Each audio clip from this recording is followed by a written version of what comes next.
Members, we had a surprise.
Subcommittee will come to order without objection. The chair is authorized to declare a recess at any time. We welcome everyone to today's hearing on stopping anti-Semitic attacks. I'm going to now recognize the gentleman from Alabama to lead us in the Pledge of Allegiance, and then I'm going to ask that everybody stay standing for a moment of silence.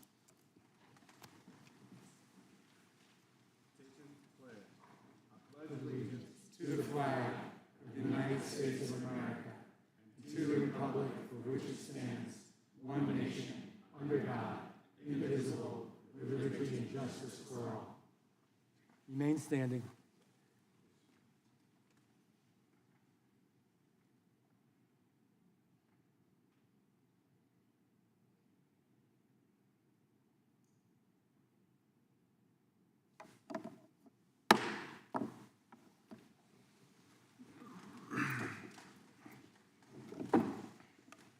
I will now recognize myself for an opening statement. We'll Welcome again, everyone, to today's committee hearing. I want to thank our witnesses. I want to thank you for being here. Time is precious. And welcome our fellow Americans who are joining us this afternoon. Today, we convene to confront a crisis that threatens the very fabric of the United States of America, an alarming and a dangerous escalation in violent anti-Semitic incidents occurring across our United States of America. In 2023, there were over 9,300 documented anti-Semitic incidents in the United States. 2023, the most ever recorded in our history. And while Jewish Americans represent just 2.4% of the population, they are nearly the target of just about 70% of all religious hate crimes, according to the FBI. That's based upon 2023 statistics as well.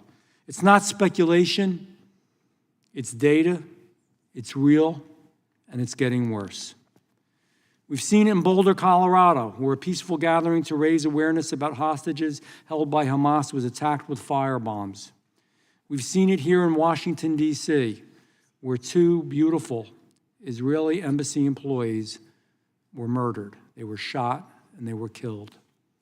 We've seen it in Pennsylvania, where an arsonist targeted the home of a sitting governor, Governor Shapiro, during a Passover celebration. They intended to kill him. We've seen it on our college campuses, where Jewish students report harassment, exclusion, fear of their personal safety, and are even afraid, and this bothered me so much, to wear anything that indicates they are Jewish. I will never forget, we had testimony from somebody that's sitting where you all are sitting, beautiful young lady, articulate, smart. She was a college student from a big university. And she said it was a sad day when her mother came to her and said, "I think you should probably take off your Jewish star." She didn't. She was brave. But the fact that we even have to think that way. According to the Anti-Defamation League, more than 500 protests sympathetic to Hamas has occurred on U.S. campuses after October 7th.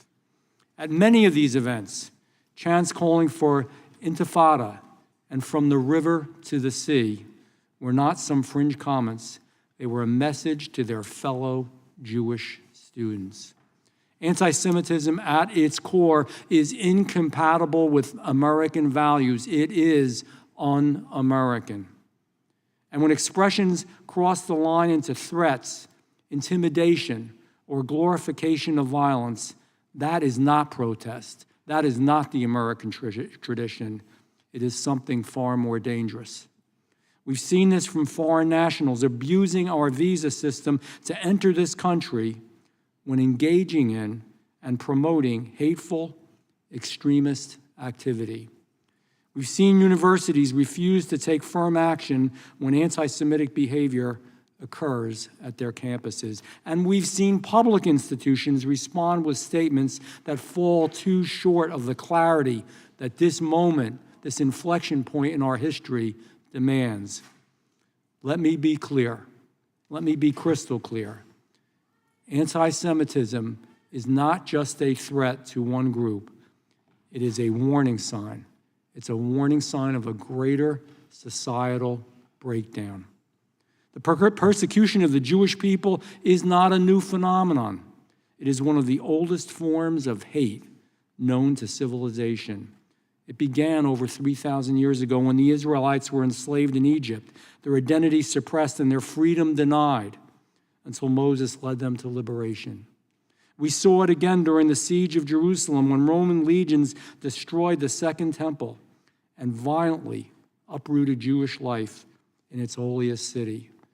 We saw it in Spain during the Inquisition in 1492 when Jews were forced to convert, flee, or face execution for practicing their faith. We saw it in the pogroms in Eastern Europe, particularly between the 1880s and the 1920s, where Jewish communities were massacred, homes burned, and families driven into exile by state-tolerated mobs. To the atrocities of the Holocaust, where 6 million Jews were murdered by Nazi regime.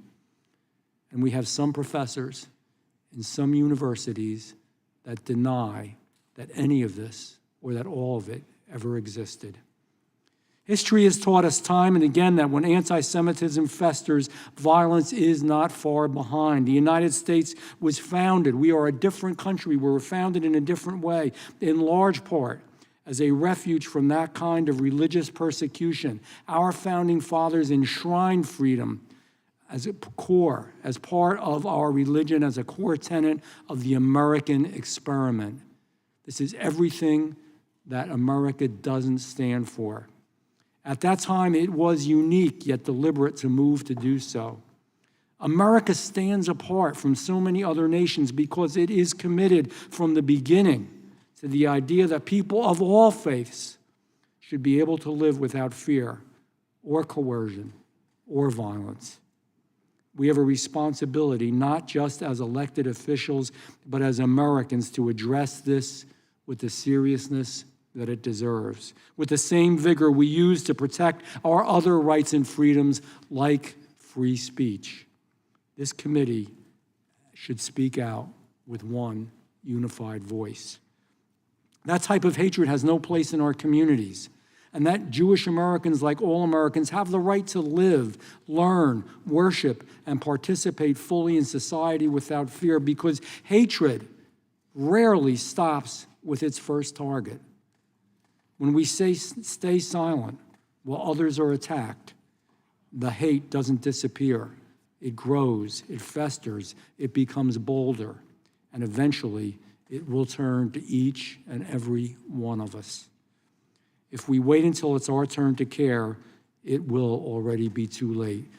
You know, the American experiment is unique. It is why I truly believe that we are a gift from God, and that with all our faults as a country, we are still the best nation on the face of the earth. And part of that American experiment makes this so unacceptable. This is something we thought, it happens in other countries, it happens in Europe, it happens in Asia. America's different. We were founded in a different way. We are better than that. I don't mean that we're superior to anybody, but I mean that our ideology as a nation, we are better than that. We don't expect that here, and we shouldn't expect it here, and we shouldn't tolerate it here. So it's time to move on, and I thank you again all for being here, and I see that you're not going next. I'm sorry, okay. So yes. I never know how you all are going, including my side, by the way, that's a bipartisan thing. I never know how everybody's going to go. I am going to recognize the ranking member of the entire committee, Mr. Raskin from Maryland. Well, thank you, Chairman Van Drew, for your leadership, and thanks to all the witnesses for joining us today. Anti-Semitism is the world's oldest hatred, a form of racism that has mutated in ever more dangerous ways over the centuries, from religious persecution based on allegations of deicide, to medieval blood libels, to Russian pogroms, to Nazi eugenics and the Holocaust, to contemporary anti-Zionist anti-Semitism, holding all Jews everywhere accountable for the actions and policies of the Israeli government, and imputing monolithic ethnic thinking, collective guilt, and guilt by association. Anti-Semitism is a perennial threat, not only to millions of Jews all over the world, but to reason, tolerance, and prospects for human progress. Anti-Semitism has had a dark career in America. We've seen plenty of outbreaks of anti-Semitic violence and hatred. The framing and lynching of Leo Frank in 1913, which some anti-Semites are defending to this very day. The official refusal to accept ships filled with Jewish refugees fleeing Nazi persecution. Neo-Nazis at the Unite the Right rally in Charlottesville in 2017, chanting, "Jews will not replace us." The mass murder of 11 Jews worshiping at the Tree of Life Synagogue in Pittsburgh by extremist Robert Bowers, who promoted the Great Replacement theory. The anti-Semitic arson attempt against Pennsylvania Governor Josh Shapiro and his family on the first night of Passover. The murder of 2 Israeli embassy staffers outside of the Capitol Jewish Museum here in Washington, and a firebombing attack in Boulder at a gathering calling for the return of Hamas-held Israeli hostages. Since Hamas's vicious terror attack on Israel on October 7th, 2023, which killed more than 1,200 people, and the subsequent bloody war in Gaza, in which more than 57,000 Palestinians and Israelis have been killed, the number of anti-Semitic incidents around the world has exploded. this resurgent anti-Semitism is drawn bipartisan condemnation in Congress, such as in Mr. Van Drew's resolution we were all proud to support. But now is the time to act against anti-Semitism, not just denounce it. I confess little faith in this administration's willingness to actually do that. And I'm not alone. Nearly 2/3 of all Jewish voters disapprove of the job Donald Trump is doing to fight anti-Semitism. It's not surprising for several reasons. The first being that Trump has populated his administration with anti-Semites and fans of neo-Nazis. He's nominated people like Ed Martin and Paul Ingrassia to top-level positions despite their documented support for and close relationships with neo-Nazis and anti-Semites. Ed Martin, Trump's once nominee for the U.S. Attorney for the District of Columbia, has enthusiastically embraced Timothy Hale Cusinelli, a neo-Nazi who paints a Hitler mustache on himself and tells co-workers that Hitler should have finished the job. Martin, who is Trump's acting U.S. attorney, called Hale Cusinelli an amazing guy and a great friend. Though Martin tried to cover up and minimize their friendship, Trump was eventually forced to withdraw the nomination and named Martin instead the U.S. pardon attorney, which does not require U.S. Senate confirmation. Others in his administration have shared anti-Semitic posts on social media. Anti-Semitism Task Force head Leo Terrell shared a post by prominent neo-Nazi Patrick Casey saying that Trump, quote, can revoke someone's Jew card. And who can forget Elon Musk's shocking fascist salutes? Pentagon Press Secretary Kingsley Wilson posted on X that the Great Replacement isn't a right-wing conspiracy theory, it's reality. Trump himself has a disturbing history of anti-Semitic actions. He invited over to his house for dinner at Mar-a-Lago Nick Fuentes, a vicious neo-Nazi and Holocaust denier and self-proclaimed Hitler lover, yay. He saw very fine people on both sides of the anti-Semitic riot in Charlottesville. He's claimed that prominent Jews in our government were bad Jews, calling Senator Schumer not Jewish anymore, and repeatedly referred to him as a Palestinian, including just this morning, and said that any Jewish person who doesn't vote for Trump should have their heads examined. So when Trump claims he's actively combating anti-Semitism, we know there's a lot more to the picture than meets the eye.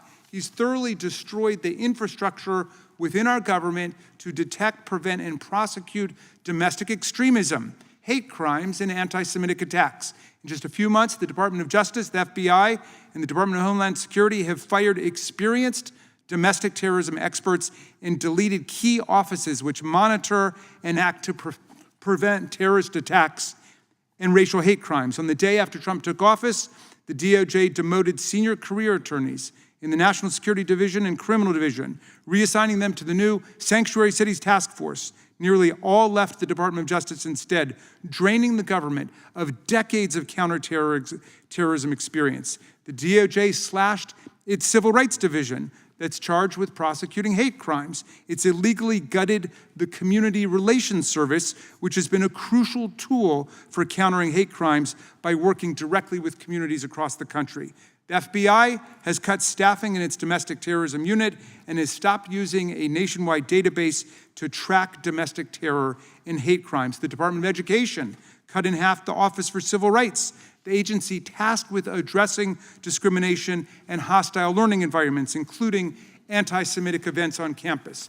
The Trump administration froze or canceled community safety, violence intervention, and terror prevention programs across America. It's ending a terrorism prevention program focused on lone wolf attacks like the ones we just saw in Boulder and outside of the Capitol Jewish Museum here in D.C., because the programs, quote, do not align with the administration's priorities.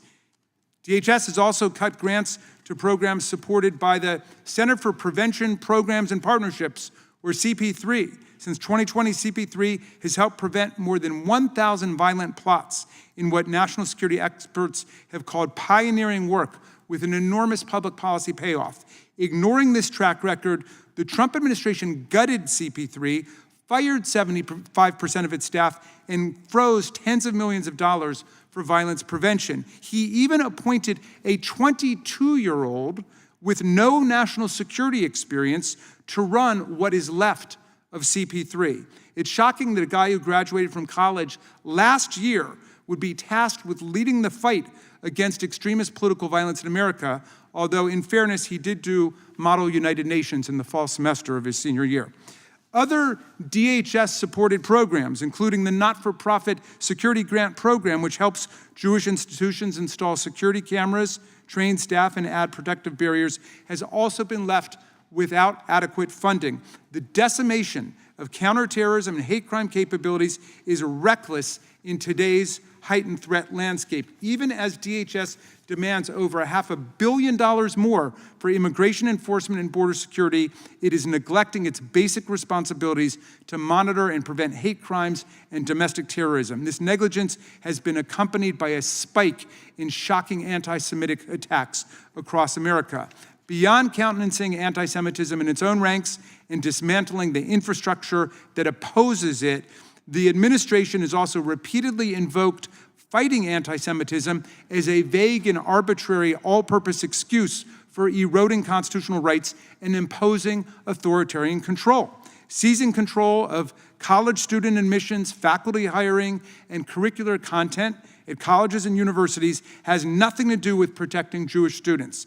Conducting ideological purges in the name of the Jewish community just exposes Jews to recrimination and revenge. When the government uses fighting anti-Semitism as the pretext for snatching graduate students off the streets and jailing them for exercise of their free speech rights, this ploy practically invites people to blame Jews for the erosion of civic freedom and constitutional liberty in America. When government deploys anti-Semitism as the rationale for canceling hundreds of millions of dollars of federal research grants for treating cancer, curing cystic fibrosis, and conquering other diseases, that does not make Jews safer from anti-Semitism. Rather, it makes Jews the scapegoat again, the reason why the public is losing progress in science and medical care. If the administration truly wants to fight anti-Semitism, it should begin by firing the anti-Semites it has hired. It can then restore and rebuild the anti-terror and anti-hate crime infrastructure that it has demolished. And then it can call off the sinister effort to dress authoritarianism in the language of opposing anti-Semitism. The late Jewish leader, Rabbi Lord Jonathan Sacks, said, "Anti-Semitism is about the inability of a group to make space for difference. And because we're all different, the hate that begins with Jews never ends with Jews. Anti-Semitism is the world's most reliable early warning sign of a major threat to all freedom, humanity, and the dignity of difference. It matters to all of us, which is why we must fight it together." I hope we can do that. Thank you, Mr. Chairman. I yield back.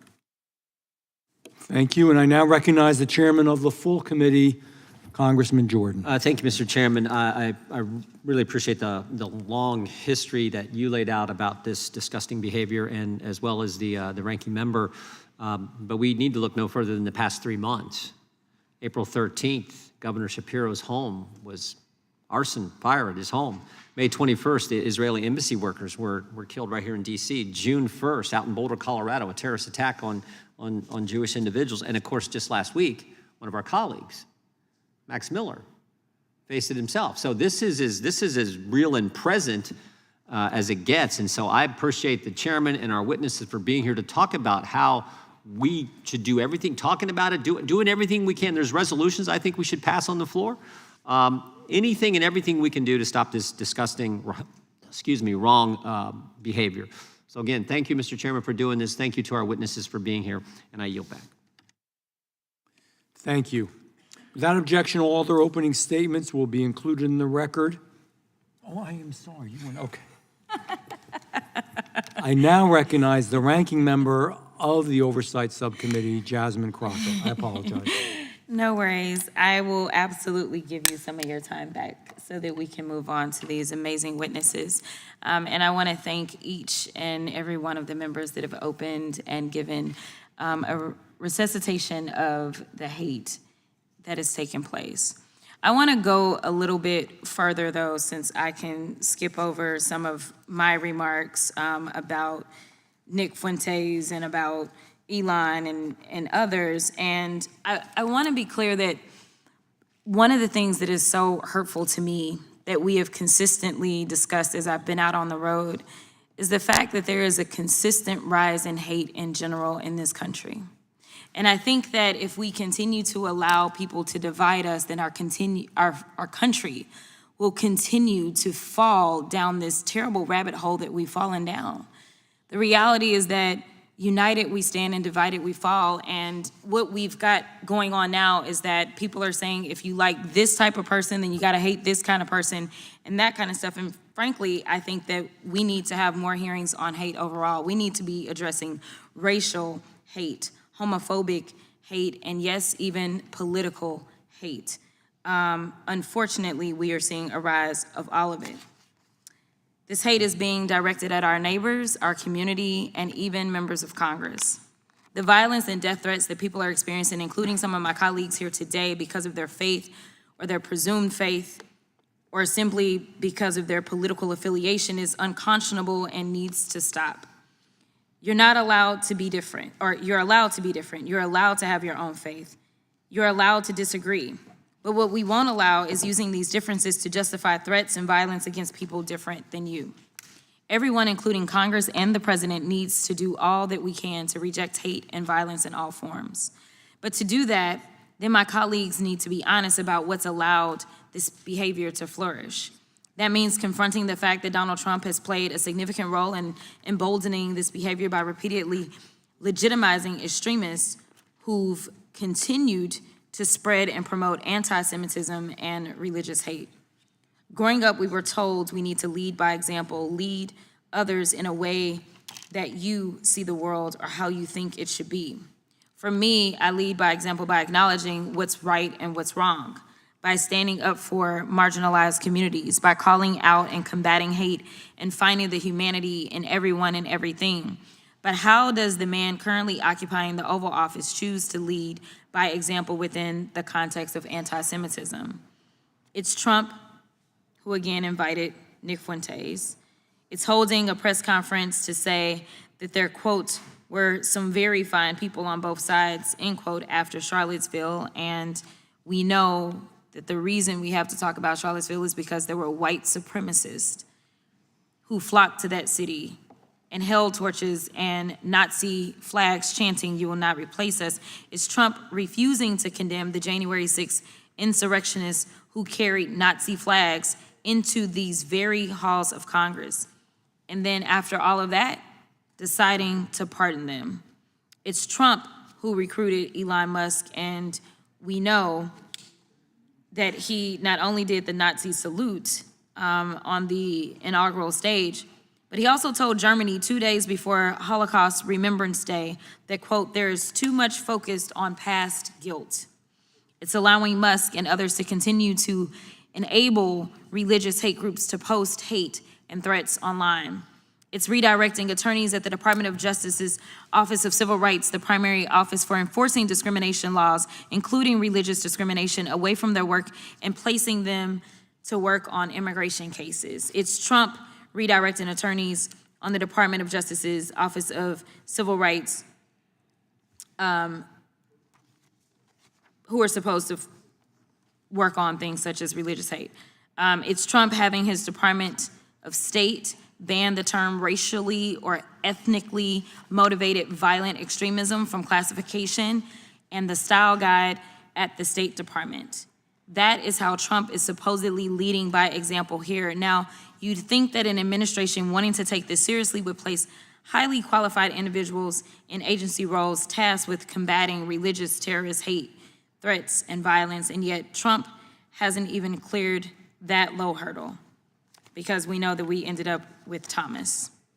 The guy that Trump currently has in charge of the Department of Homeland Security's Center for Prevention Programs and Partnerships, a division tasked with working with state and local governments and other stakeholders to prevent terrorism, including religious terrorism, is just 23 years old, with no experience in government, anti-terrorism, or really anything else.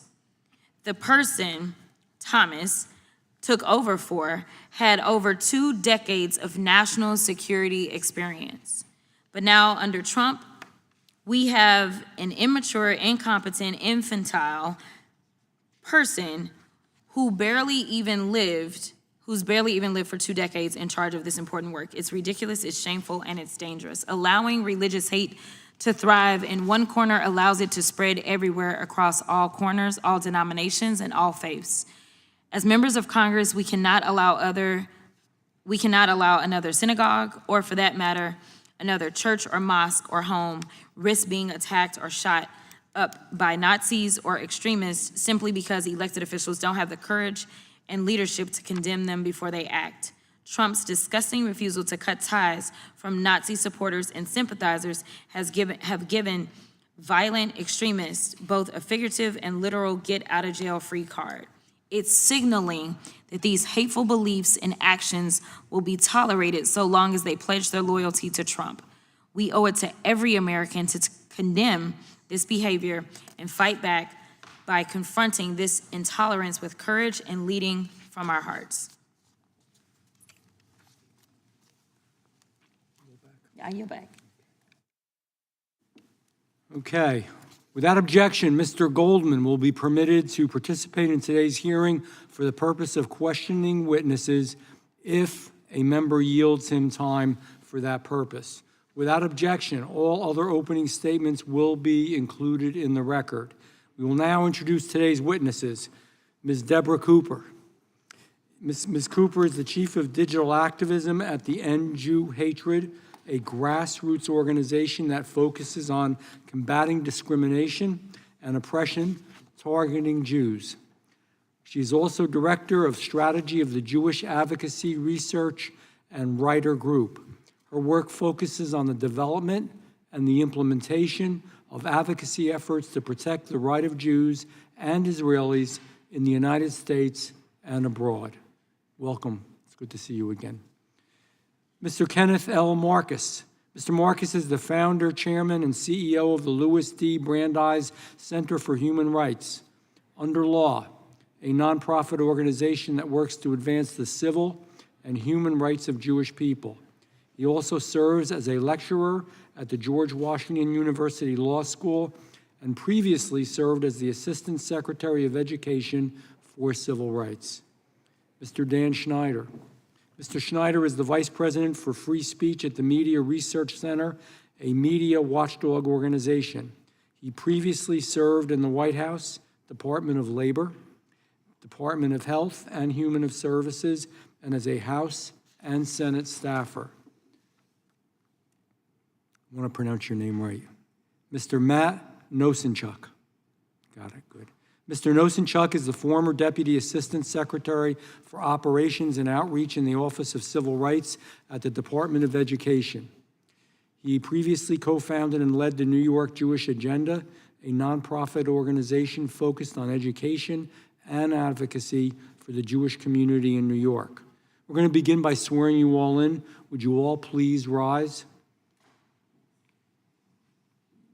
Raise your right hand.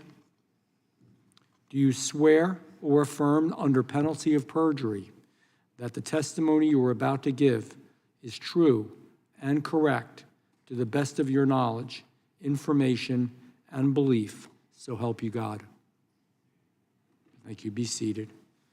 Let the record reflect that the witnesses have answered in the affirmative. Please know that your written testimony will be entered into the record in its entirety. Accordingly, we ask that you summarize your testimony in 5 minutes. Ms. Cooper, you may begin. Good afternoon. My primary focus on strategy, research, and writing is really on education as it relates to groups with links to terrorism. I also work directly with students, teachers, and other victims of anti-Semitism, as well as with affected community members. America is in crisis, experiencing levels of Jew hatred not seen since the Holocaust, as well as other religious hate and extreme anti-America, anti-Israel, and generally hate of the West. This has morphed into what has become normalized, dangerous, open support and praise for violence and terrorism, and the outright rejection of our laws, tolerance, decency, and democratic values.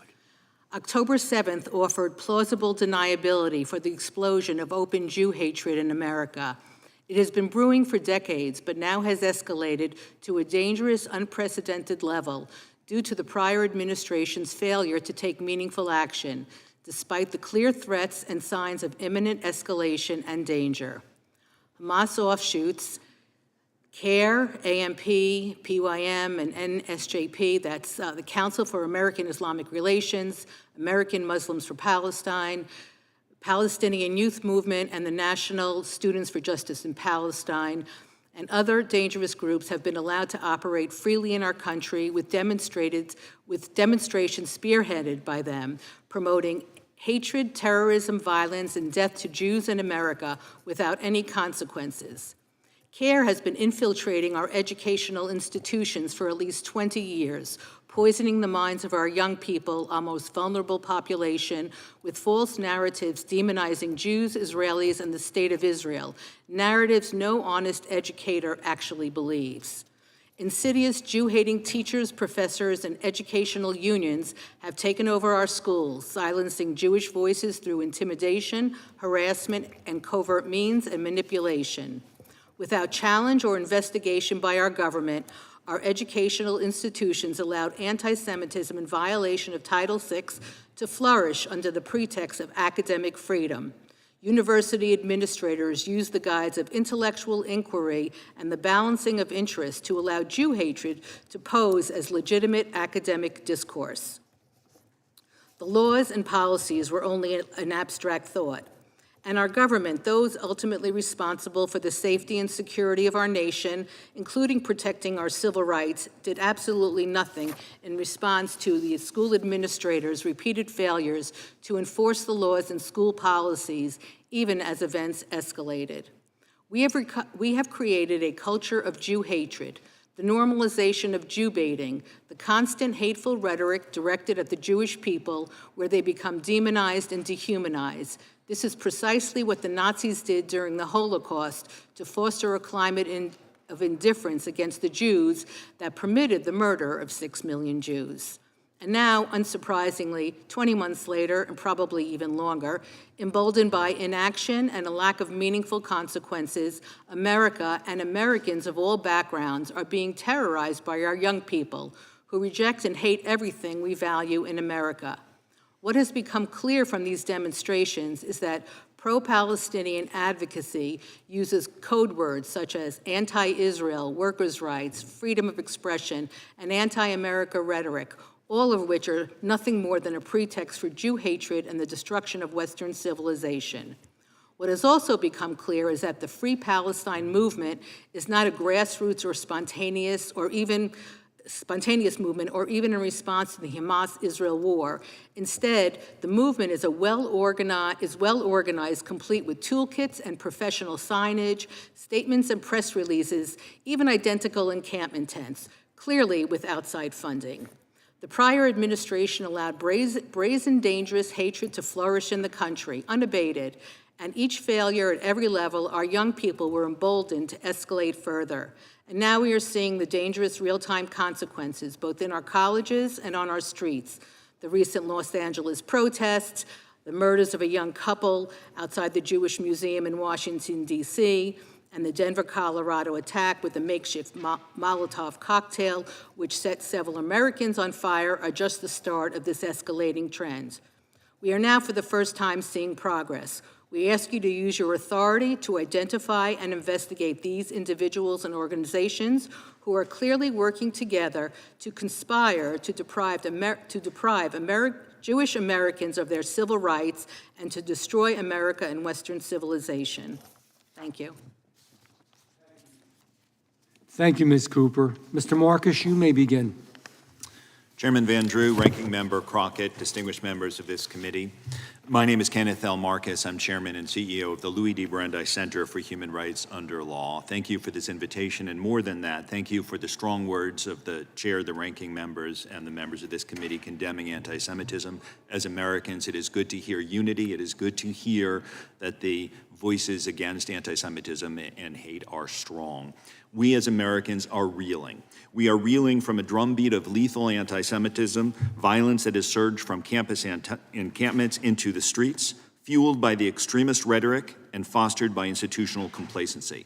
The same confrontation between terror and democracy that has sparked war between Israel and Iran now plays out in the United States, where anti-Israel activists have called for the eradication of Western civilization. Since October 7, 2023, much violence has focused on Jewish targets, but we know, as members have emphasized already today, that what begins with the Jews does not end with the Jews, and we see that what developed on our campuses does not remain on our campuses. This lethal unrest is a threat to all Americans, and it must be stopped. The roots of this crisis are both global and domestic. Israel's recent war with both Iran and also ongoing with Hamas have emboldened anti-Jewish sentiment worldwide. At home, that sentiment has taken on a violent and organized character. What we are witnessing on American campuses is not a collection of spontaneous protests, but part of a broader, well-resourced campaign coordinated by student activists, external organizations, and aligned faculty networks. As described in a Brandeis Center complaint, the violent takeover of Hamilton Hall at Columbia University, for example, was premeditated and planned in concert with outside pro-Hamas groups, which held strategy meetings just hours before the takeover, attended by over 100 individuals and featuring breakout sessions on resistance. Similarly, at UCLA, one encampment organized by Students for Justice in Palestine created a de facto exclusion zone where Jewish students were physically prevented from entering parts of campus. Participants used coordinated messaging, occupation tactics, and physical intimidation to advance a hostile agenda. Last year, then Director of National Intelligence Avril Haines confirmed that Iranian government actors have sought to opportunistically take advantage of ongoing protests regarding the war in Gaza, noting that individuals tied to Iran have posed as activists online, encouraged demonstrations, and even provided financial support to protests. Members that were originally created to combat discrimination, like diversity, equity, and inclusion initiatives, have in some cases been co-opted to excuse or normalize anti-Semitism. It's not just that anti-Semitism or Jewish identity are excluded from DEI initiatives, but rather that some of this programming reduces everyone to either oppressor or oppressed, sometimes castigating Jews as if Jews were white supremacists, with Jews being told to own our privilege, including Jews who might be descendants of Holocaust survivors. This can lead to age-old stereotypes of Jewish power and privilege. Let me be clear, nothing in my testimony is intended to restrict exercise of free speech. Criticizing any government, including Israel's, is protected under the First Amendment. But the harmful and often violent ideology plaguing our universities is no longer confined to the campus. We're seeing it in K-12 classrooms, healthcare facilities, workplaces, unions, other taxpayer-funded programs. In education, both K-12 schools and universities have become breeding grounds for anti-Israel and anti-Semitic indoctrination. Under the banner of decolonization or liberated ethnic studies, some curricula portray Jews as colonial oppressors, erasing indigenous connection to the land of Israel, and reframing Jewish identity as inherently oppressive.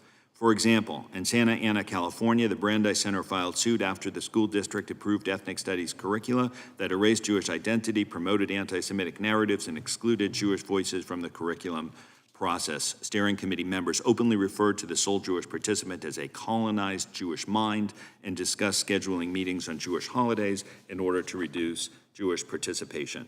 In healthcare, anti-Semitism is increasingly surfacing under the guise of decolonizing therapy and similar movements.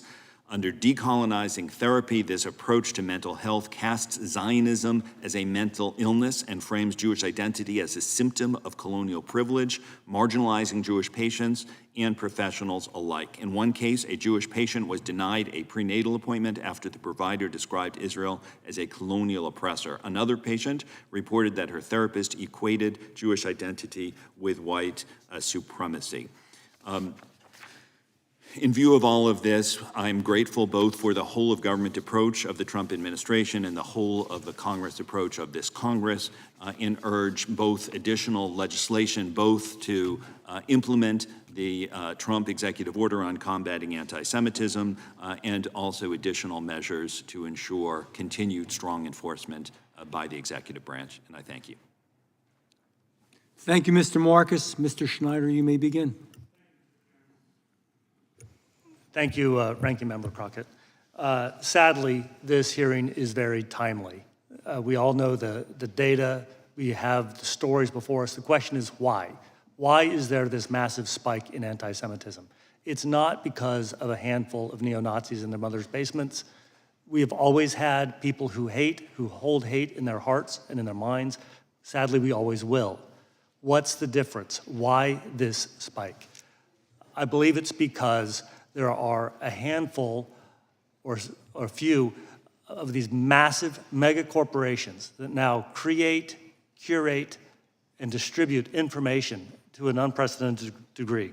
And these corporations are intent on amplifying narratives that harm Jews. And let me be very clear, just as the chairman and the ranking member have been very clear. When Jews are attacked, our entire society is hurt. So what are these organizations? Well, they are politicized legacy media outlets, starting with the Associated Press. It's agenda-driven publishers, especially Wikipedia. It's big tech platforms, including search engines like Google, and AI systems, and I will point out in particular Microsoft's Copilot. But first, let me address legacy media and the AP. When AP and its style book create double standards and use those standards to target Jews and to target Israel, it creates license for others, not only within its own, on its own payroll, but for other media outlets to attack Jews, either through attacking Israel and condemning Jews broadly because of attacks against Israel, or when they fail to identify the reason that there are attacks on American Jews. Covering stories that ignore why somebody was harmed, why there were massive mobs of people going after Jews after a soccer game, why a terrorist with a homemade flamethrower was going after protesters in Boulder. When the media fails to cover these stories, it gives license for more people and for hate to grow. Let me turn to the Associated Press in particular. It has a long history. The Nazis allowed the AP to stay in its country in the 1930s because the AP was willing to comply with the Nazi rules, firing all the Jews on staff and only publishing stories and images that the Nazis approved. The AP style book has very poor definitions of genocide, of anti-Semitism, and of the Holocaust itself. That is why when there are stories written by the AP and by other media outlets, it glosses over the harm that's really being caused, and it gives license for people to throw around the term genocide in inappropriate ways that smear both Jews in America and the Israeli government when the Israeli government is simply trying to defend itself against terrorism. Let me point out other media outlets and what they've done. A Washington Post journalist recently posted that it's a beautiful thing, 600 Israeli dead. An NPR journalist called Jewish people pigs and posted, "Let it be a curse upon the Jews and their supporters." PBS's Jeffrey Brown called American Jewish students the face of repression. A CBS journalist asked the question, "Are the Jews human?" CNN's Jessica Dean said that the Boulder terrorist attack was not necessarily a terrorist attack. I'm not sure what she thought it would have been.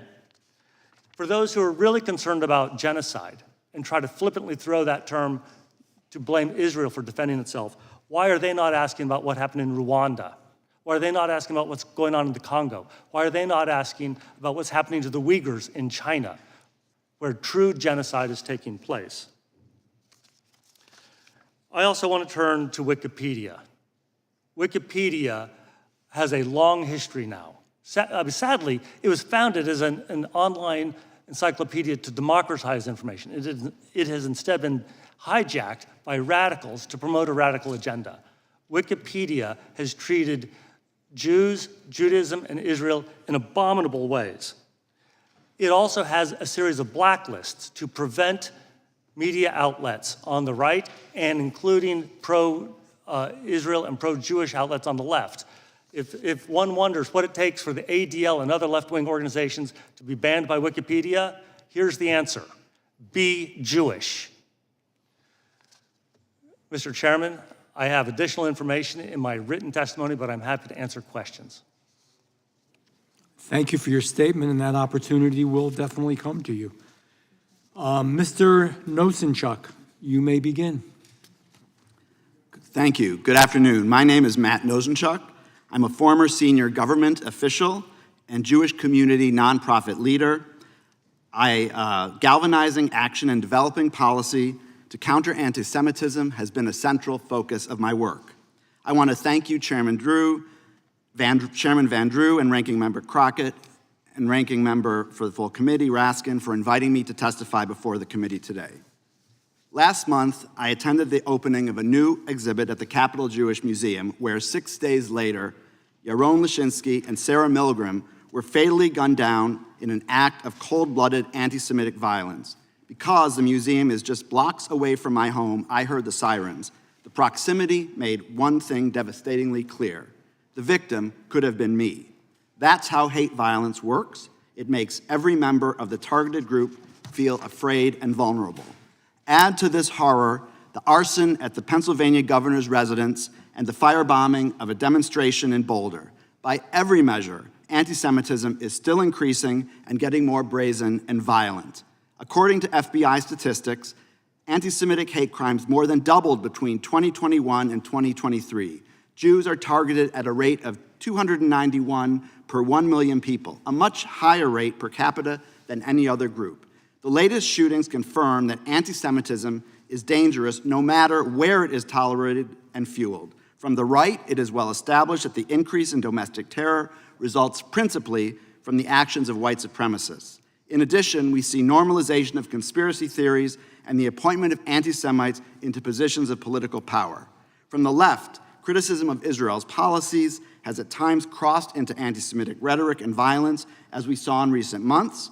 Also, when Jews are asked to renounce or check their relationship with Israel at the door in order to participate in coalitions, civil society is not just failing Jewish community members, they are falling short of progressive ideals of pluralism and respect for difference. I described in my written statement my role in OCR at the Department of Education, supporting the unprecedented number of anti-Semitism investigations after October 7th. However, by the time a government investigation is warranted, we have missed opportunities for earlier intervention. America is failing Jews when anti-Semitic hate is normalized in the public square and tolerated or endorsed by the most prominent national officials, when Nazi symbols and ideas are publicly evoked, when Holocaust education and remembrance are eliminated in our federal agencies, when leaders invoke countering anti-Semitism to demonize other ethnic groups and use Jewish vulnerability to trample on the freedoms and due process rights of any group, when we allow charges of anti-Semitism to be used as a political wedge issue to sow divisions between Jews and other communities, and when we fail to recognize that rising anti-Semitism is part of a broader rise in hate that can only be eradicated if we find common cause with other communities. My message is this: leaders who respond to rising anti-Semitism by imposing draconian policies that trample on due process of others, advance anti-immigrant policies, and strip billions in funding from universities do not make Jews any safer. They undermine democratic institutions and norms under which Jews and other groups have thrived. And they actually make anti-Semitism worse by justifying these measures in the name of combating anti-Semitism, putting Jews in the position of being scapegoated. By contrast, I commend Chairman Van Drew and his co-sponsors for passing House Resolution 481, which focused on condemning violent anti-Semitism, not scoring partisan political points. We will succeed only if we recognize that anti-Semitism is anti-Semitism wherever it originates on the ideological spectrum, and to focus not on fear-mongering, but on effective strategies that bring communities together to fight it.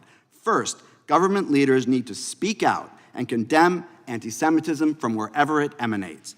Second, continue implementation of the national strategy to counter anti-Semitism. For example, restore critical funding for hate crime prevention grants that were terminated and funding for the Justice Department's Community Relations Service.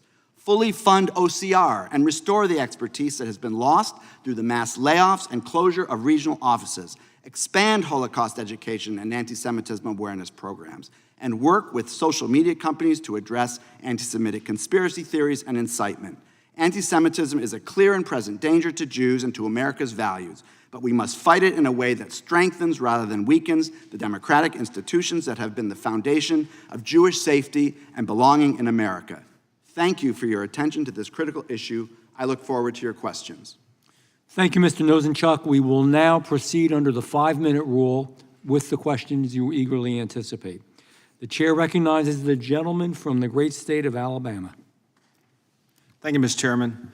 President Trump established a dedicated anti-Semitism task force within the Department of Justice and reinforced the Federal Bureau of Investigation's resources and directives to proactively identify, investigate, and neutralize threats against Jewish communities nationwide.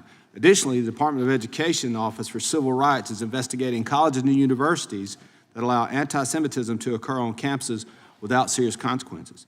And the President has restricted foreign student visas for Harvard University. Mr. Marcus, what other actions has President Trump taken so far in this second term that have helped? Thank you, Congressman Moore. We have never seen such active, energetic, aggressive enforcement of laws against anti-Semitism as we have seen from this administration. In addition to the task force efforts that you've seen, I would say first, the Justice Department has engaged in a very serious way, which we hadn't seen in the prior administration. We have seen proactive investigations from OCR rather than waiting for complaints to come in the door. We have seen significant outreach. Now, we got that from the prior administration also, but we've seen significant outreach. And we have seen a much more muscular approach using the whole of government, including agencies like GSA that had previously not been engaged whatsoever. So novel, forceful approaches to deal with the extraordinary crisis that we're now seeing. Ms. Cooper, how does an open border make America more susceptible to attacks from anti-Semitic pro-terror groups? Turn your mic on, please, ma'am. Part of the problem is that we've had an open border. We've had probably 20 million or more come into our country. We don't know if they're terrorists. We don't know who they are. We don't know if they're bringing drugs, if they don't know if they're trafficking children or women. An open border is probably, in large part, why we're here today. So you think maybe a lot of the protesters may have come across an open border at some point in the past? I think so. I would have to say there's probably a good number of people who are here, but there's also the problem actually started many years ago. The Jew hatred movement is not just something that's happened since October 7th. It's been formulated, it's been created in our schools, in politics, in our social society. It's been a plan, and I think October 7th was really just like the impetus that let the Jew hatred and the hatred of America explode. I don't think it's necessarily related to the influx of immigrants, although I'm sure it's feeding into it for the purposes of the illegal activities, but this problem is much, much deeper than just some protests on campus, and I'm not minimizing anything. I'm not minimizing what happened in DC or in Colorado, but the problem is much deeper, and it's a little bit like under the surface, and yeah. This weekend, I was at an event, and it was a group of ladies that leads America, and there was a young girl, she was 13 years old, and she called me off to the side, and I could just tell in the education system that she thought the people in Gaza were the good people, and I really had to walk her through that process. Having been to the Gaza Strip and been in those tunnels, when you see somebody that'll spend a lifetime drilling in limestone rock 6 inches at a time to kill their neighbors, there's a great bit of hatred there. And so I was trying to walk her through, but all of a sudden I realized the education system in America is failing American students, certainly in these narratives that they get off the media. And so another question, Ms. Cooper, what are the digital warning signs? If any were visible from some of the recent attacks, or do y'all see those visible warning signs? Sure. Is it on social media where these 13-year-olds are going in and seeing that stuff? Is that what's going on? Or when you see a digital warning sign, what does that look like? Okay, so I want to just address the first question that you said. Sure. The 13-year-old isn't necessarily getting the information from social media. Our teachers in K through, not just universities, there is a really deep problem in K through 12. So even starting out in kindergarten, you're getting that essentially it's the Hamas narratives that the Jews, Israelis, Israel, basically we commit these crimes, or that they portray a false narrative in which Jews, Israelis, State of Israel, are demonized, delegitimized. They're accused of crimes they do not commit. And this has been taught and is being taught right now in our schools. It's not even just limited to the classroom. It's extracurricular activities. It's the unions, both at the K through 12 level and at the college level, are insidiously anti-Semitic. I can go into detail about that, but Thank you, Ms. Cooper. Please don't, I'm out of time. Yeah, But, yeah. and with that, Mr. Chairman, I'll yield back. Thank you, though. thank you. Thank the gentleman. I now recognize the gentleman from the great state of Georgia. Thank you, Mr. Chairman. Ladies and gentlemen, make no mistake about it, hate is on the rise in the United States of America, and for the past recent years, the Jewish community, the Jewish people have been at the bullseye of hate. And I want to make a statement today. I stand on the side of my Jewish brothers and sisters against hate and anti-Semitism. The Trump administration and MAGA Republicans have a lot of empty talk about fighting anti-Semitism. They talk a big game while they strip funding from the agencies that fight domestic terrorism, pause vital security grants to synagogues and religious schools, and fill Trump's administration with right-wing extremists who cozy up to Nazi sympathizers.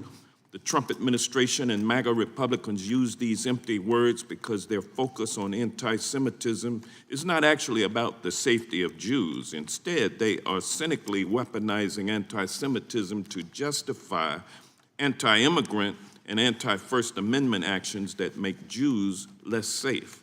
Trump and MAGA Republicans silencing of free speech and the turn towards nativism are bad for Jews, just as they are bad for all minority groups who depend on America's robust democracy for safety. And now I yield the balance of my time to my friend, Representative Goldman. I thank the gentleman from Georgia, and I think it's a very important point that the gentleman raises, because as a number of my colleagues on the Democratic side have raised today, the anti-Semitism that seems to be given permission from this administration through its hiring of avowed anti-Semites and through its defunding of a number of programs that would fight anti-Semitism stands in stark contrast to a lot of the rhetoric that we hear. Now, I am going to do as Mr. Nosenchuk suggested, which is I will call out anti-Semitism wherever it exists. It certainly exists on the right. Mr. Schneider, you are right. That has been there for a long time. We've seen it in circles, Unite the Right, and other neo-Nazi extremist groups. And there is no question that we are seeing a significant rise on the extreme left. I am a Democratic elected official who condemns extremism and anti-Semitism wherever it is on the extreme right and the extreme left, including phrases such as globalize the intifada or from the river to the sea, or all sorts of other slogans that are well understood to be anti-Semitic by Jews. And as a Jew, I can tell you I'm sick and tired of being told by others what is anti-Semitic and what is not. But we all need to take a bipartisan view of this, a nonpartisan view of this, if we're going to tackle this problem. And I say that to my Democratic colleagues, and I say it to my Republican colleagues. And the reason why you hear frustration on the Democratic side of the aisle here is because We hear so much lip service from our Republican colleagues about anti-Semitism, about how terrible the protests are and the rallies and what's going on in universities. And I agree. But then, on the other hand, we see nonprofit security grants funded at $305 million, which is the same as fiscal year 23 before October 7th. That protects Jewish synagogues. We're seeing a rise in violent hate crimes now, where Jewish institutions need much more protection. We're not getting it. We see anti-Semitism being used as a pretext to go after immigration policy or to go after universities. That has nothing to do with anti-Semitism. And I concur with Mr. Nosenchuk, and I have said this to the chairman himself. I was very pleased that he introduced a very straightforward resolution condemning anti-Semitism. Unfortunately, on that same day, there was another resolution that tried to use anti-Semitism as a pretext with the Boulder, Colorado shooting related to some immigration policy. And I look forward, I hope to have a little bit more time to ask some questions, but I really want to take this opportunity to urge all of my colleagues and all of these witnesses here to stop playing the blame game. And let's focus on anti-Semitism. Let's put the funding where it needs to be so that we can actually attack the issue. And I thank the chairman. I yield back. The gentleman yields back to the gentleman from Georgia. The gentleman from Georgia yields back. I will now recognize the gentleman from Missouri. Thank you, Mr. Chairman, and thanks to all the witnesses for being here today. We're holding this hearing today in light of the recent anti-Semitic violence, including the arson at the home of Pennsylvania Governor Josh Shapiro, the brutal murder of Israeli embassy employees, and of course the barbaric Boulder, Colorado terrorist attack that injured 15 people, and even the road rage incident affecting one of our own members. Mr. Schneider, has the media accurately reported on the motives of the suspects in these recent attacks? Congressman, thank you for the question. Broadly speaking, what the media does is fail to report stories more often than not. And when they do report stories, they fail to report the facts. Or they report stories that fit their narrative? They ignore so many stories and then focus on the things that they want to focus on, oftentimes for a political agenda. And then, for example, as I previously indicated, when the terrorist in Boulder with a flamethrower attacked Jews who were simply asking for Hamas to return the hostages, so many media outlets failed to indicate that this was a terrorist act. They didn't want protesters, elderly protesters. That's right, sir. And we see time and again, our public broadcasters, NPR and PBS, time and time again, they'll run stories, oftentimes with anti-Semitic tropes, over and over, ignoring root causes of the war, ignoring root causes of anti-Semitism, and instead going after the other side, those responsible for these sorts of attacks. Yeah, if I recall, the media outlets initially downplayed the ideological motives of the attacker in Boulder, Colorado. Am I wrong there? This is a consistent pattern with so many in legacy media. And are there any particular regions or cities where we know campuses, college campuses, but where anti-Semitic violence has surged more than others? Congressman, I'm not aware that there's any particular city that's worse than others. What we do see, if you look at a map, like a heat blister map, you'll see that these anti-Semitic protests or anti-Semitic empowered protests are all over. You'll see media outlets, large, small, public, private, all employing the same sort of devices. That's why I really do focus on like the Associated Press and the Style Book that sets the definition and the tones for so many of these things. Oh, and we see that in so many areas. That's right. Gender-affirming care, give me a break. It's right in the AP Style Book. No, thank you. Ms. Cooper, what do you identify as the key failures of the Biden administration regarding the vetting and border enforcement that allowed Mohammed Sabri Soliman to execute a year-long plot that ultimately culminated in the firebombing in the pro-Israel rally. I just want to expand on one comment about Please do. the exacerbation of anti-Semitism. I don't, I know I read recently some report that says that the universities that have chapters of the Faculty for Justice in Palestine have a far higher incident rate of anti-Semitism than universities that do not.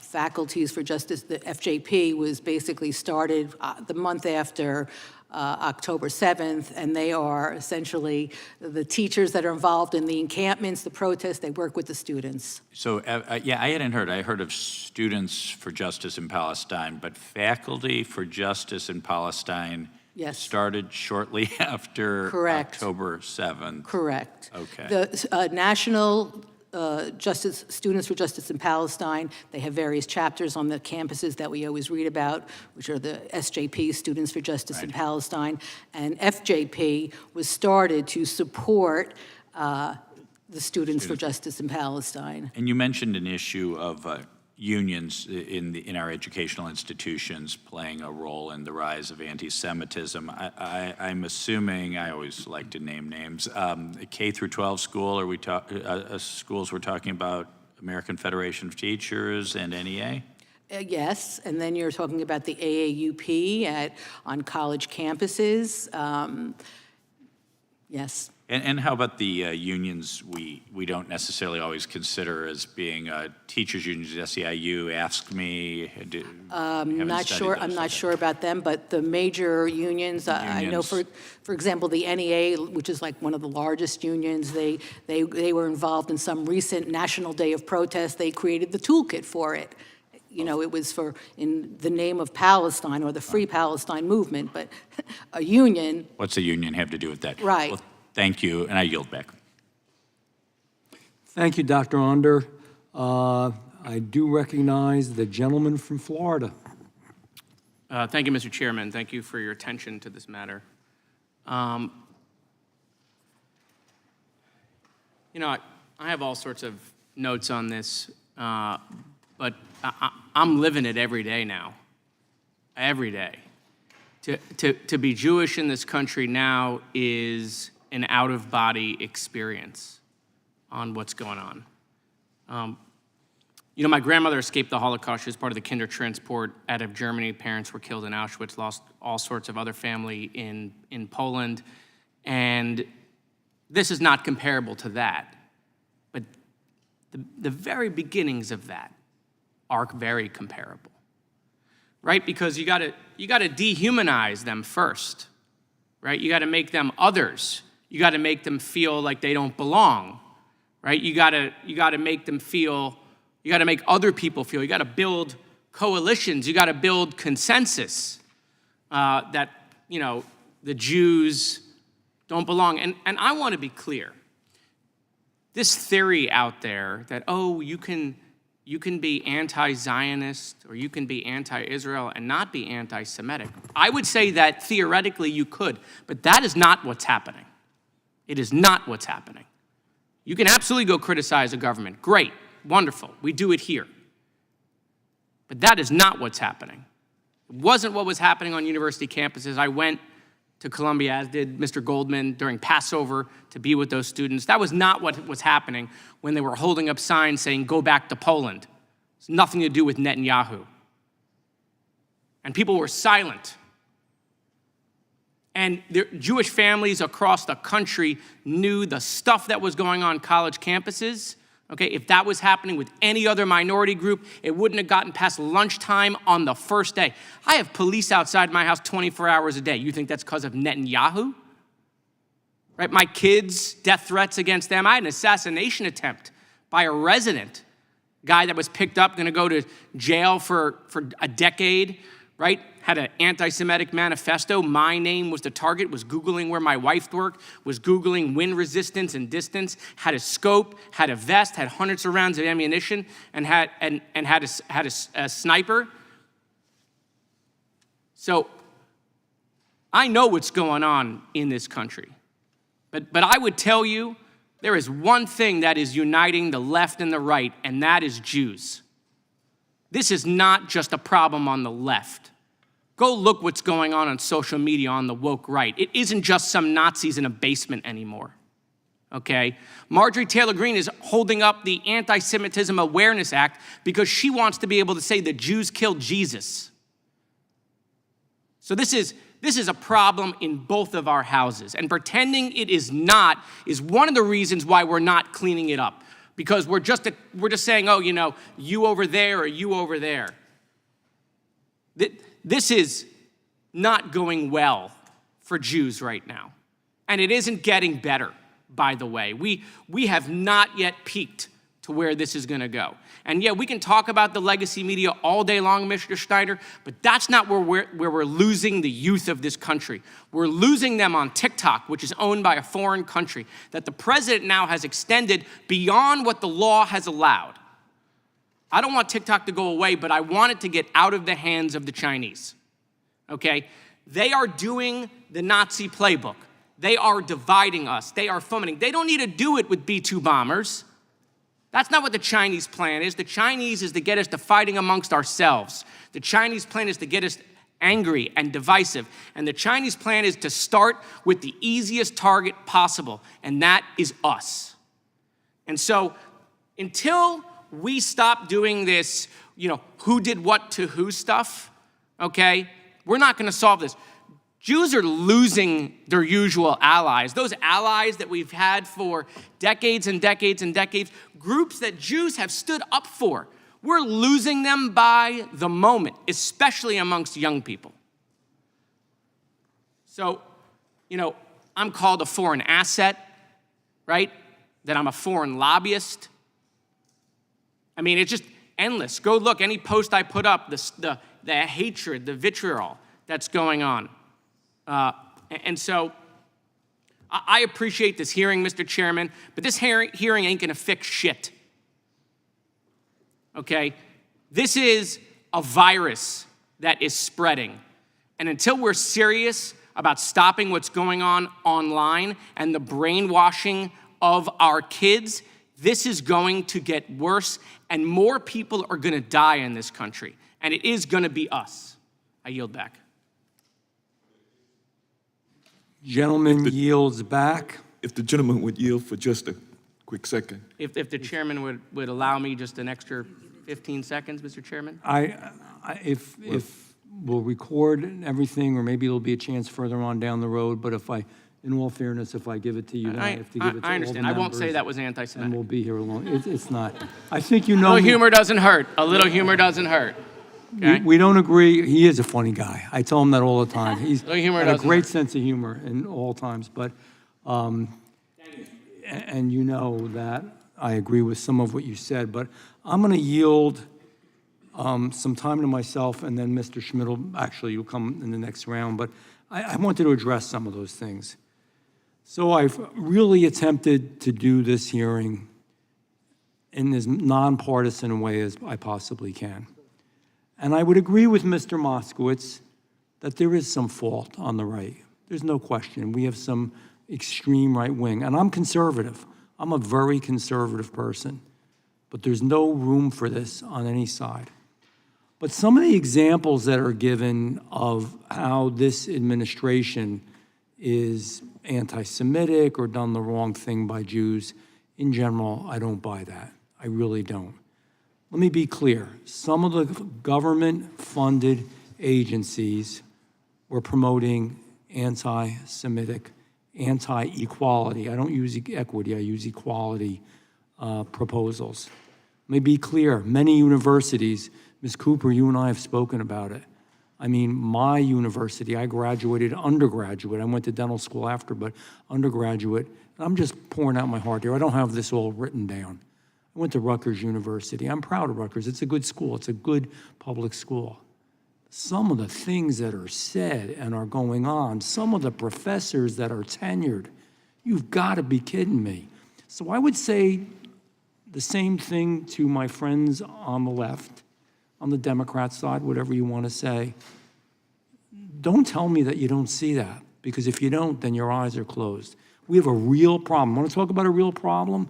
We had a real problem in our universities. We've got a real problem in our colleges. We've got a real problem with what we're teaching young kids.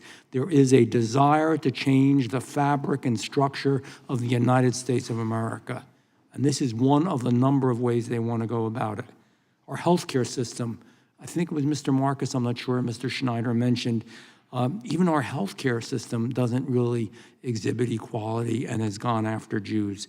Some of the DEI policies weren't DEI policies for everyone, and I don't even like the policies to begin with. Equality for everyone, absolutely. Opportunity for everyone, but some of them were inherently anti-Jewish. Corporation policies they were actually promoting were anti-Jew, anti-Jewish, anti-Semitic. Let's tell the truth. It's tell the truth time. Media policies, I mean, I notice this all the time. I'm sorry, and I'm not trying to be partisan, damn it. I just see it. I see the coverage of things. I see when I'm at a meeting, and I understand you should cover both. You should cover the right. You should cover the left. Universities should cover everything. But allowing hate and venom and a call to violence, some of these young people are influenced by that. And the most ironic part of it all is in these universities and colleges, the very people who are doing the anti-Jewish propaganda would never be anti-United States government and recommending, again, it's their right to speak out, but to do in a way that encourages violence and pain and hurt is wrong. And my God, if they were in any of these countries that they're promoting, some of these countries, women can't drive. Some of these countries, women can't show their face. Some of these countries, if you're gay, you'll be killed. Let's tell the damn truth. Since Mr. Moskowitz wants to tell the truth, and I know he does, and I respect him, but let's tell the truth on this. Would the gentleman yield for a minute? In a second. And let's be also clear, we're trying to, and I get you don't like President Trump. I get it, I do, you don't, it's okay. There's differences on the right and left, conservative, liberal, Democrat, Republican. But the statistics that we're using, because it takes a number of years to actually develop them, are not from when he was even in the presidency. They are from when Joe Biden was the president of the United States. And I'm not going to lay that on Joe Biden's feet either. But the point is, to push that all on President Trump is inherently unfair. So let's stop it. And I know, Mr. Moskowitz, you say that this isn't enough, but damn it, we had to start somewhere. You know, I wish I had more time because I can't overuse my time either. But Ms. Cooper, I'm going to ask you questions real quickly, and I just want a yes or a no. Are universities that tolerate harassment of Jewish students violating their obligations under Title VI, yes or no? Has the threat environment on campus escalated tremendously, including Rutgers, and I hope somebody from Rutgers, including the new president, is watching, since October 7th, 2023, yes or no? Yes. Has the Trump administration strengthened enforcement of Title VI through investigations, et cetera, yes or no? Yes.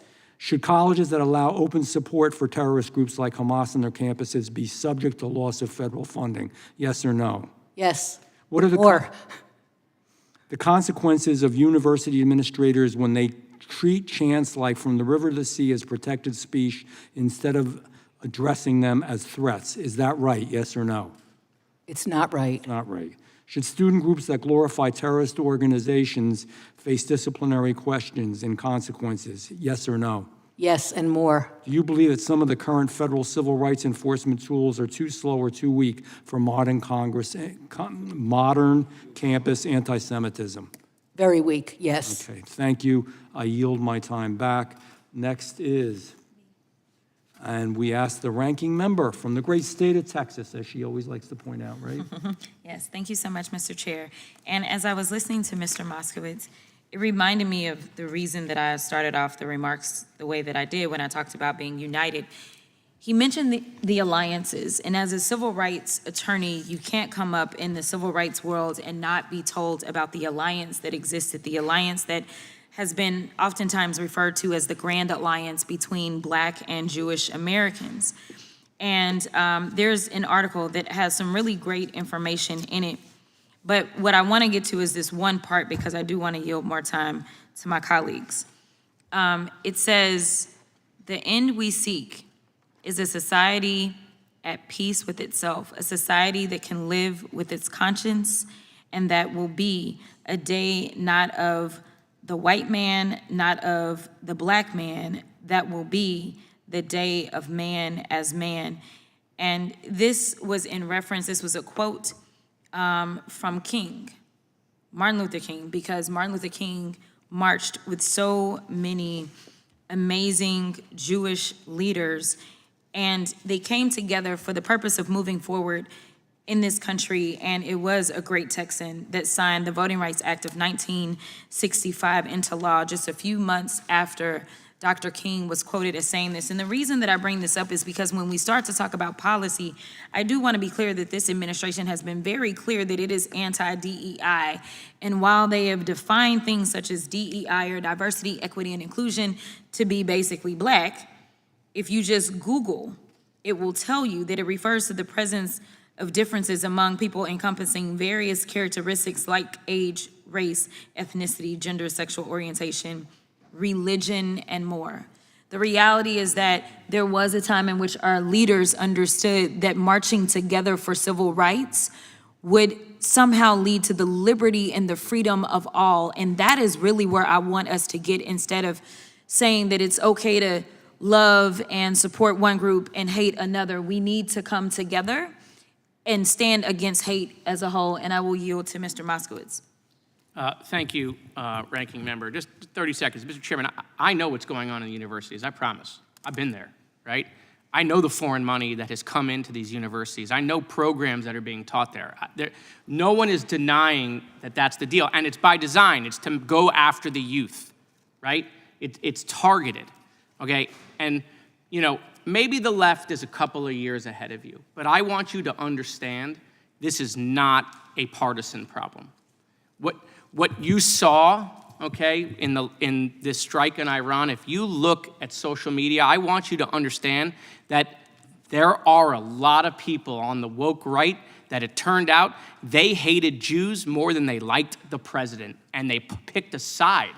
That's how much they hated Jews. And it is people, yes, there's all sorts of bots on Twitter, but it is people with millions of followers. And they are brainwashing. And so now it's happening on both sides, okay? And you know what's happening? It's coming like this. It starts over here, and then it goes, and then it goes, and then you have consensus. And that's where we're headed. And so I'm not debating with you that you're not correct, but I want you to open your mind to understanding that this is a problem everywhere now. I'll yield back. And I will yield to Mr. Goldman. And thank you to the ranking member. And I'll pick up on where Mr. Moskowitz, Mr. Chairman, as you may know, I'm the co-chair of the Bipartisan Anti-Semitism Task Force. And I will make a deal with you. I will call out all the anti-Semitism that I see on the extreme left if you lead by example and call out all the anti-Semitism you see on the extreme right. Because the more that we go back and forth and accuse the other of being worse and try to prop up what this administration has done on Title VI or on DOJ or whatever the litany of questions that you asked Ms. Cooper, the less we are able to tackle the problem.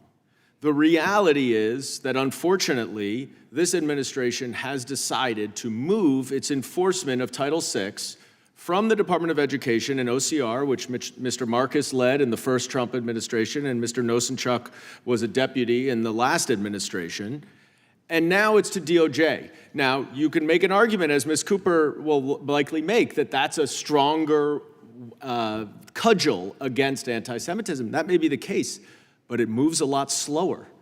And so I would urge us to talk about how we can tackle this problem, because it's got to be through both. We need a robust Office of Civil Rights that can move quickly to investigate anti-Semitism on campus and remedy the problem before we get to litigation, which takes a very, very long time. And what I hope we can do is recognize that to address the issue on the substance, we have to take the politics out of it. Because yes, you may have Harvard or Columbia or Penn, and that may get a lot of attention, and it may seem like you're really cracking down on anti-Semitism. But Mr. Nosenchuk can correct me, there were almost 200 complaints of anti-Semitism that were filed to the Office of Civil Rights during the last administration. At one point, there was an average of 51 investigations per employee at the Office of Civil Rights. Nobody can do 51 investigations. So let's get to the bottom of the substance here rather than try to put one party ahead of the next. And I say this as somebody who, like Mr. Moskowitz, is eager and open to calling out the anti-Semitism that occurs on the extreme left on campuses. And I will continue to do that. And I will be a leader in calling out my own party. But we need people on both sides to be calling out anti-Semitism on both sides in order for us to address this. And I thank you for the extra time, and I yield back. Thank you. And rest assured, when I see anti-Semitism, I'm willing to work hand in hand with folks on both sides of the aisle. Today's attempt, the resolution that I did on the floor, today's attempt as well, there's no doubt that there's fault that can be found on both sides. But there is fault on both sides. I don't want it to be that just everything Trump is bad, everything Trump is wrong, this all came because of Trump. This came from a variety of things happening at once. It's a very challenging time in America for people of Jewish descent. It just is. It's a serious thing. This is no joke. And I will agree with you that this is no joke. It should be beyond partisanship. We never seem to succeed in Congress to be beyond partisanship. Maybe this can be an example of where we will. I am absolutely willing to give it a shot. With that, I want to yield to Mr. Schmidt, 5 minutes. Thank you, Mr. Chairman. I want to thank our witnesses and thank my colleagues for what I think has been a genuine exchange of points of view today. I've heard a passion on this committee today that I've not always heard as I've served in the last 5 months, and I'm actually grateful for that. And I will tell you, Mr. Chairman, as I've heard the most recent discussion here, a particular individual came to mind. This is an issue that's connected to my state. There was a fellow who was from North Carolina a number of years ago. He had moved to southern Missouri. He had in years past been a member of the White Patriot Party. He then became a member of the Democratic Party. He then became a member of the Republican Party. He then re-registered as an independent. And on the eve of Passover in 2014, he drove from southern Missouri across the state line into Kansas, went to the Jewish Community Center in Overland Park, Kansas, with the intent of killing Jewish people, and shot and killed 3 people who were present, Frazier Glenn Cross or Glenn Miller. He went by both, and he ultimately died in prison in the state of Kansas. So I realize that's not precisely on point, but I would use that case to underscore this exchange that I've just heard among my colleagues of goodwill, that there is nothing partisan about this on either side of the ledger. We also just had a very recent case that touched our state of Kansas, Sarah Milgram, who was one of the 2 young people who was murdered here on the streets of Washington just last month, was a young Kansan. She was raised in the greater Kansas City area as an alumna of my alma mater at the University of Kansas. And so we've all been touched in our own ways, and certainly these are fresh wounds for us in the great state of Kansas. So I'd like to explore an idea with any of our witnesses, but I'm going to start with Mr. Schneider. I mean, as we've heard the discussion today, the prepared testimony, the back and forth, the questioning, it does seem to me that there is an awfully lot of general agreement that we have, for Mr. Schneider's testimony, we have out there, both in some of the legacy media, but also he mentioned Wikipedia and some of the online sources. We have folks whipping things up, either with a specific intent to cause ill action or otherwise. And it becomes difficult when we start talking about what government can do in response, what type of state action may be permissible to respond to even the most atrocious and heinous discussion, whether it's online or otherwise. And I guess I would just ask Mr. Schneider, you've obviously given this area a great deal of thought. Are there things in our current sort of architecture of the First Amendment, either as the courts have interpreted it or as we've advocated it, that we ought to be focused on, concerned about? Boundaries? Is the architecture suitable for us to do some things in this space? Congressman, that's an excellent question, and it actually gets to what Congresswoman Crockett was getting to as well. Net Choice, before the U.S. Supreme Court last year, arguing on behalf of these big tech platforms, literally argued essentially a resurrection of an even worse version of the Plessy versus Ferguson standard of separate but equal.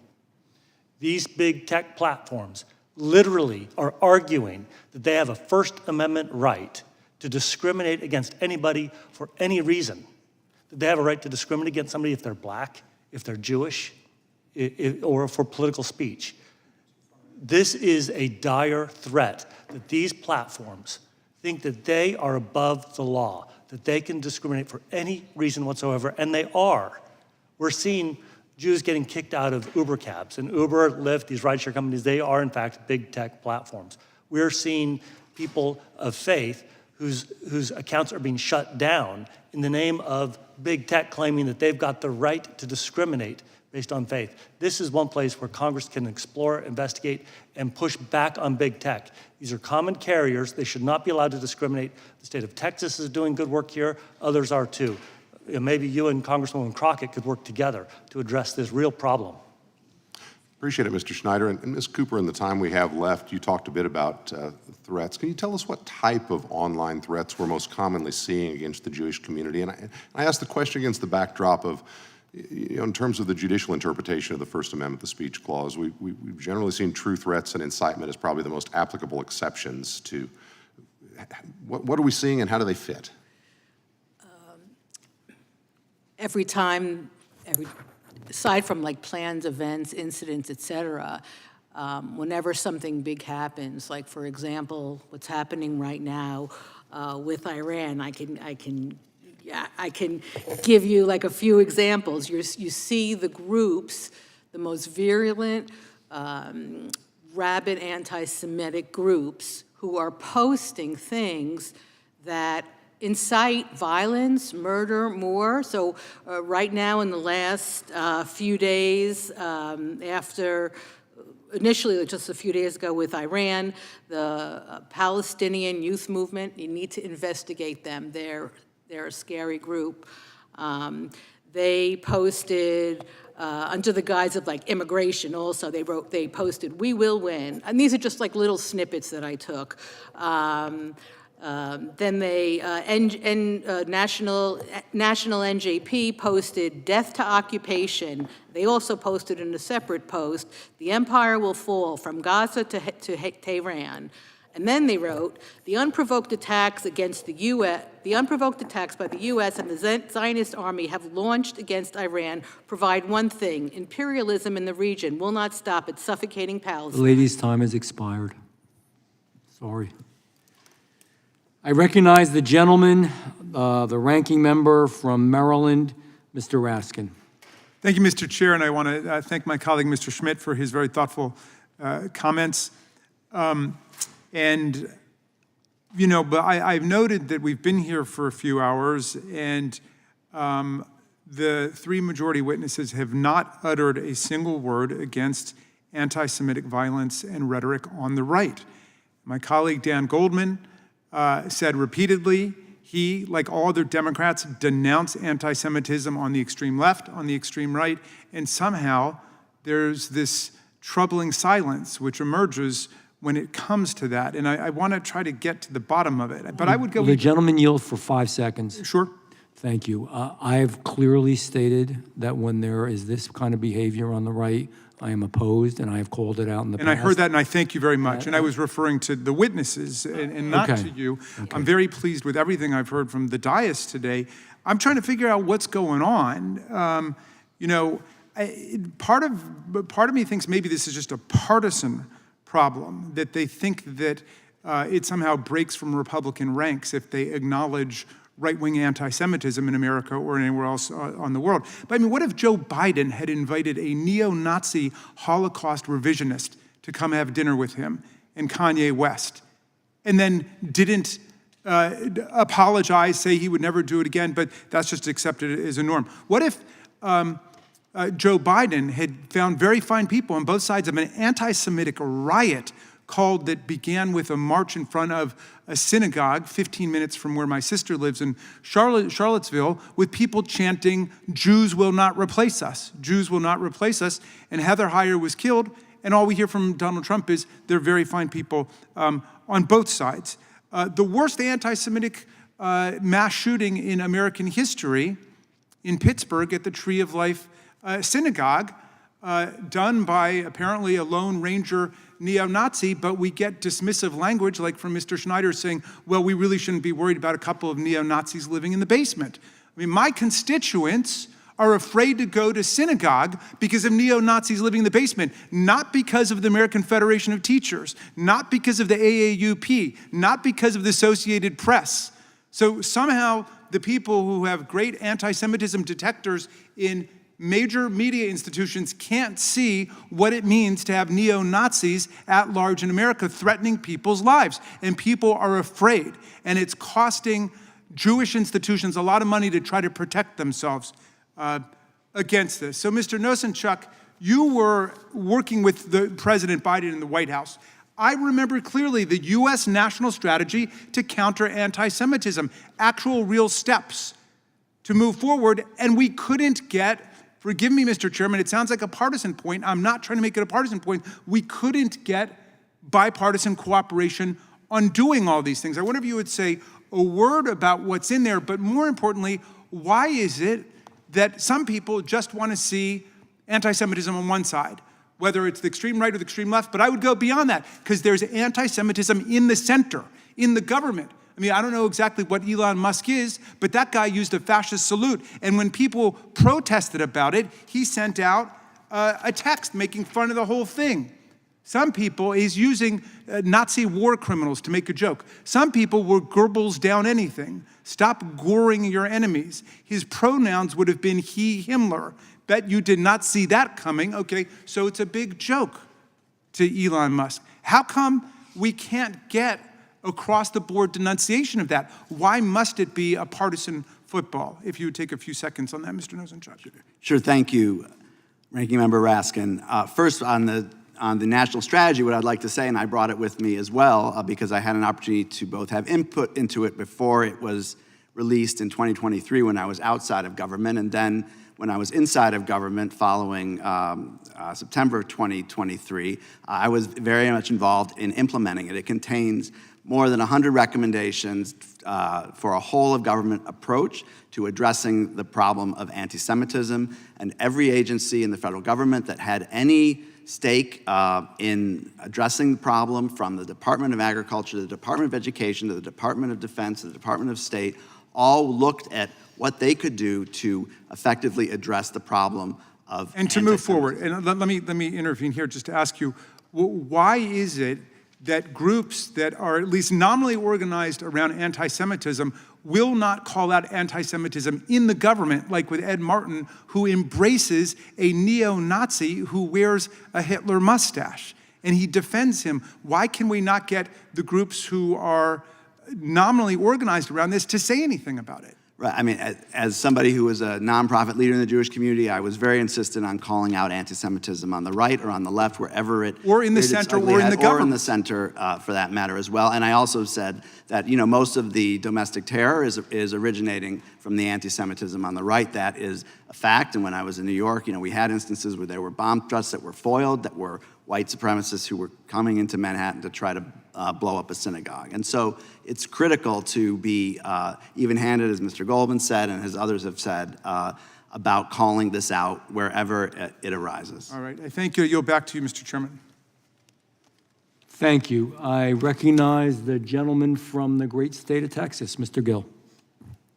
Thank you, Mr. Chairman, and thanks for holding this hearing. I agree, wherever anti-Semitism is found, we should denounce it vehemently. This is a huge issue that has come up, particularly in the past few years. I think anti-Semitism is rooted not just in an ancient bigotry against the Jewish people, but oftentimes in a movement that seeks to fundamentally unwind civilization, particularly Western civilization. Of course, our Western civilization that we enjoy is rooted in Judeo-Christian values, the very cultural foundations that we as conservatives seek to conserve. But unfortunately, we find too often that there are organizations, particularly and oftentimes on the left, that are vehemently anti-Semitic. We've seen for years the BDS movement grow in the United States, a movement that refers to Israel as an apartheid state, refers to their supposed genocide, calls them a settler colonialist state, refers to them as supremacist. We've seen the rise in the Students for Justice in Palestine movement, a movement linked to Hamas that openly, across college campuses after October 7th, praised Hamas and defended them, making college campuses oftentimes completely inhospitable for Jewish students, shut them down oftentimes. And then we have Code Pink. We saw some of their members in this room earlier today, a group that is connected to the CCP that is ostensibly anti-war, and yet right after October 7th, the day after October 7th, put out a statement not condemning the genocide of Jews, but supporting the Palestinian movement, saying, quote, "Resistance is a human right. The human reaction to being oppressed is to resist, and Palestinians deserve that right just as much as everyone else on the planet." They went on to say Palestinians are confronting the world with their truth, and it is one that should be supported and respected. That was the day after October 7th.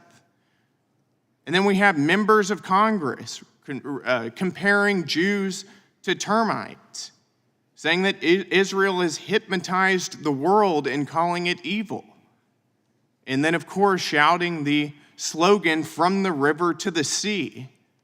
There's a leading mayoral candidate in New York right now, who refuses to condemn the phrase, "globalize the Intifada." That is sickening that this is in our political system. I, again, want to thank you, Mr. Chairman, for holding this hearing. Mr. Nosenchuk, thank you for being here and for the work against anti-Semitism that you do. Do you believe that the slogan, "From the river to the sea," is anti-Semitic? So terms have different meanings.